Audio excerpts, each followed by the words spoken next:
Hello, this is Jay, and welcome to War Table, a printer and painting channel. Today I'm going to be showing you how to fix your hot end if you have this happen to it. Basically, this is when it gets jammed up and it just starts spewing hot plastic everywhere, and it's a great time to come up to that. So, this isn't a horrible thing, but it does happen when something comes loose and it just starts, the stuff just starts pulling up underneath of it, and if it doesn't have something that can tell you. So if this helps you, like and subscribe, it'll really help. I appreciate it. But basically all you do is first you'll have to remove this bottom panel. Here's our brand new shiny hot end, and I'm going to be doing everything, even the wiring. So basically you just have to take off, let's see, it's I think 6 screws, or was it 1, 2, 3, 6, 7, I think it's 7 screws on this bottom panel. It's pretty easy, it's not hard at all. Just get those suckers off there and you're good to go on the bottom where you have to hook up all the wiring. So this goes real quick here. I skipped through it pretty quick with my editing, so let's see where we're going with it from here. Also, comment if there's anything you'd like to see on how to do. Like, one of the things I want to do with this is redo the springs on the bed. It came with new springs when I got it, so I've been wanting to put those on there, but it is a pretty big job too. Okay, so once you get the bottom off there, this is where you have to hook this wire. Okay, and you see the wire that's existing in there. We're going to pop that one out, and then this here is where you got to hook up the other 2 wires that actually run the heat. Okay, this is with the wire out. There's the space there. Now I just shoved that up through this mesh netting thing that holds it all together, all that wiring. You can't just push it through. Another good way would be to attach a string to the old one. As you pull it out, have that hooked to this and pull that with it. I actually did that with the red wires, but yeah, so you don't have to. You can push it. Actually, the wire pushes through pretty easy. That one, kind of, because it's got that big head on the end of it, it's a little harder, but it's not really that bad, so you shouldn't have much trouble doing it.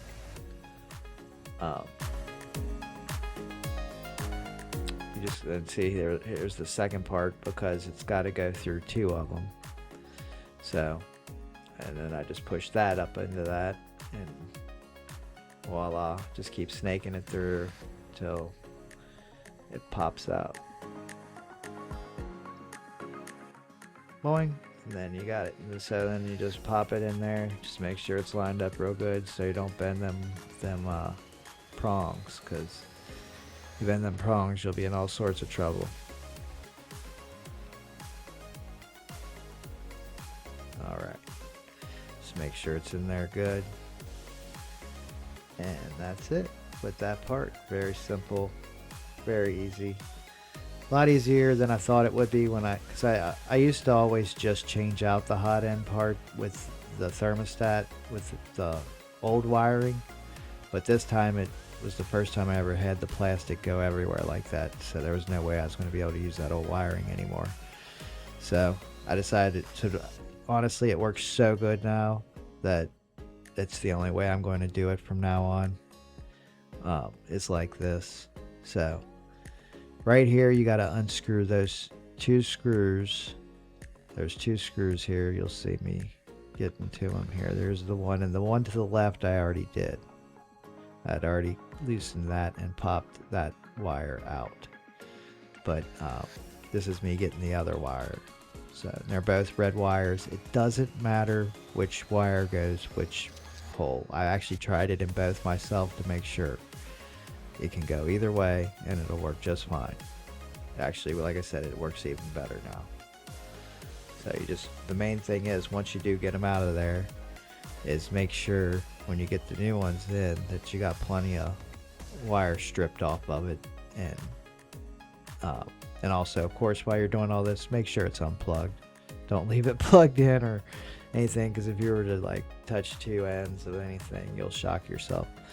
So you don't want to do that. So there you go. Just see, this is what I did to pull this through. I just tied those together in a loop like that, and then pulled that through that mesh. So it made it easy. Here I am realizing, oh, it don't go that way. It goes this way.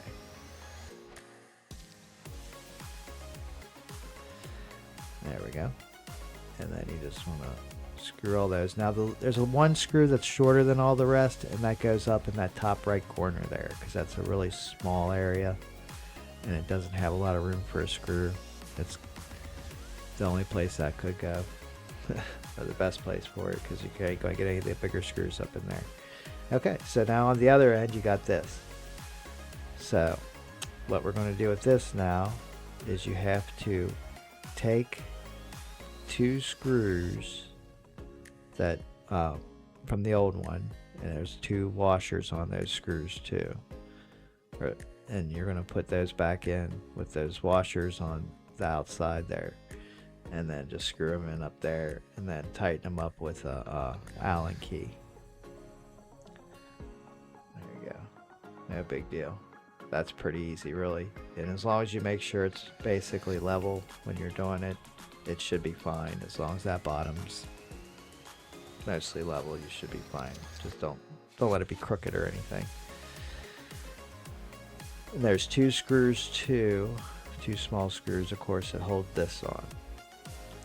And we need to get those back in there. And this part, I always like to use a zip tie to keep the wiring together there. It just helps keep it neat and from flopping all over the place. So you do that and just nip it. Give it the nip. Alright. Once you do this part, it's pretty smooth sailing.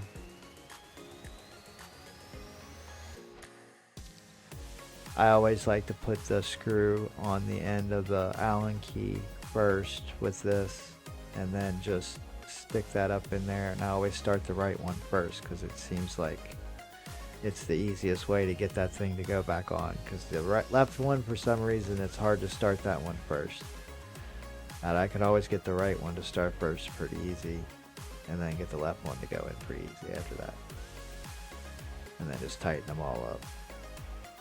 But I never tighten them up till I get everything started first.